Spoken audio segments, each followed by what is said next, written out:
ផ្លាស់ប្ដូរ DNA ពីម៉ាស៊ីន rotary 2 rotor មកជាម៉ាស៊ីន Honda K20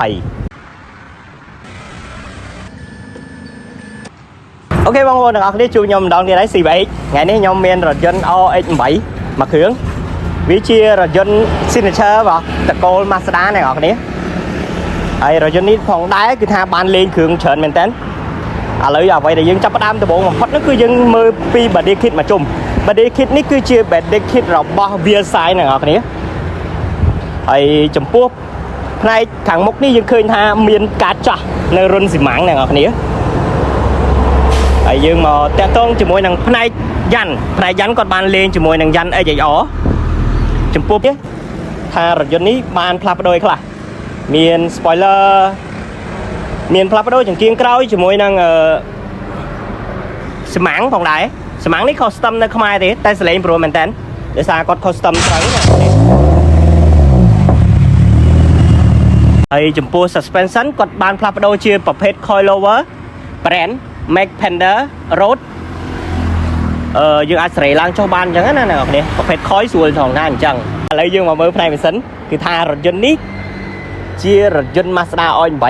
ដែលយើងដឹងហើយថាប្រវត្តិពីមុនមករថយន្តនេះគឺជាម៉ាស៊ីន rotary 2 rotor តែម្ចាស់គាត់បានផ្លាស់ប្ដូរ DNA ហើយទៅជាម៉ាស៊ីន K20 របស់ Honda វិញហើយមកមើលផ្នែកប្លុកម៉ាស៊ីនគឺថាលេងច្រើនមែនតើមានតាំងពី turbo air intake អី intercooler ក៏គាត់បានផ្លាស់ប្ដូរដែរទៅជាប្រភេទ aluminum មកហើយយើងមកមើលកន្លែងឆ្ងាញ់ណាអ្នកនរគ្នាអានេះ blow off ជាមួយនឹងស៊ីម៉ាំងអូយប៉ះលៀតនេះបាទអ្នកនរគ្នាឃើញនេះគឺមានលេងច្រើនមែនតើហើយរថយន្តនេះតាមខ្ញុំដឹងផងដែរគាត់បានដាក់ ECU Hightech 750ហើយជាមួយនឹងកម្លាំងរបស់ម៉ាស៊ីននេះផងដែរគឺរហូតដល់300ជាង horsepower អ្នកនរគ្នាសាហាវមែនតើគាត់នឹងត្រៀមដំឡើងបន្ថែមទៀតណាអ្នកនរគ្នានេះគ្រាន់ជាជំហានដំបូងនៃរថយន្តនេះទេតោះឥឡូវយើងទៅមើលខាងក្នុងអ្នកនរគ្នាតើគាត់លេខ្លះអូខេបងប្អូនអ្នកនរគ្នាឥឡូវយើងមកមើលផ្នែកខាងក្នុងគាត់ផ្លាស់ប្ដូរខ្លះទៅលើចកូតគាត់អត់ដូចជាបានផ្លាស់ប្ដូរទេចកូតនេះគឺជាចកូតស៊ីនគ្រាន់តែគាត់បានដេជាប្រភេទស្បែកឆៅអ្នកនរគ្នាឬមួយយើងហៅថាខណ្ឌរាអញ្ចឹងទៅហើយចំពោះផ្នែកខាងនេះមានជាកុងទ័រដែលបង្ហាញពី turbo នៅពេលដែលវាហត់ណាអ្នកនរគ្នា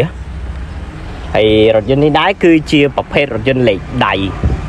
ហើយមានរាងរបស់ rotary ទៀតអ្នកនរគ្នាហើយផ្នែកកៅអីគឺជាប្រភេទកៅអីស៊ីនទេតែវាលយថងថាកៅអីស៊ីនរបស់ OX8 នេះគឺវាមានរាង rotary រាងជាប្រភេទត្រីកោណណាអ្នកនរគ្នារថយន្តនេះផងដែរគាត់ក៏បានដាក់លក់ផងដែរបើសិនជាអ្នកទាំងអស់គ្នាស្រឡាញ់អ្នកទាំងអស់គ្នាអាចឆាតទៅកាន់ page Darren Auto ឬមួយ account Facebook គាត់ផ្ទាល់ខ្ញុំនឹងដាក់នៅ link ខាងក្រោមនេះឲ្យអញ្ចឹងវីដេអូយើងមានតែប៉ុណ្ណេះទេជួបគ្នានៅវីដេអូក្រោយអរគុណអ្នកទាំងអស់គ្នាសម្រាប់ការតាមដានបាយបាយ